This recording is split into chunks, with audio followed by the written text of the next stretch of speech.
سلام علیکم عزیز. در وقت زمستان مادر رحمتی من روغن گوسفند رو آب میکردن، گرم به موی قاشق میدادن، مینوشیدیم در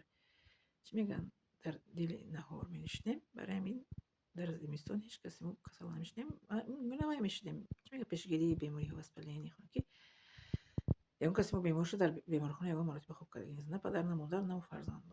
و این گونه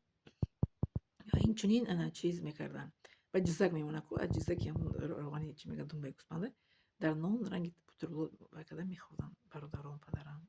بعضی اعضای اویله و چی گفتم نمیدونم بابا شما ما در اویلمون گوشت گوسفند دو مهم میخوردیم بغیر از گوشت گوسفند ماهی دیگر گوشت ها رو در اویلمون استعمال نمیکردیم، گوشت گو گوشت بز لیکن بز رو در همون ایدی عرفه گفتم کو ایدی رمضان پدری رحمتی هم عرفه که میکردن دوست میکردن ضبط میکردن برای خیر و صدقه، لیکن در اویلمون نمیکردیم استعمال نمیکردیم. گوشت گوسفند قد کلان شدگیم و ماهی میآوردن، ماهی از مغازین میخریدن کیلوهاش قطعی میآوردن، مادرم بیرون میکردن میخوردیم اویلوی. انا میگونم روغن گوسفند خوب است، لیکن در اویلمون هیچ کس فربه نیست، هممون چی میگن خروبکی میگن گوسفند خری فربه میشه، دروغه همش. هیچ کس از گوشت گوسفند فربه نمیشه. خب باور نکنید که دروغ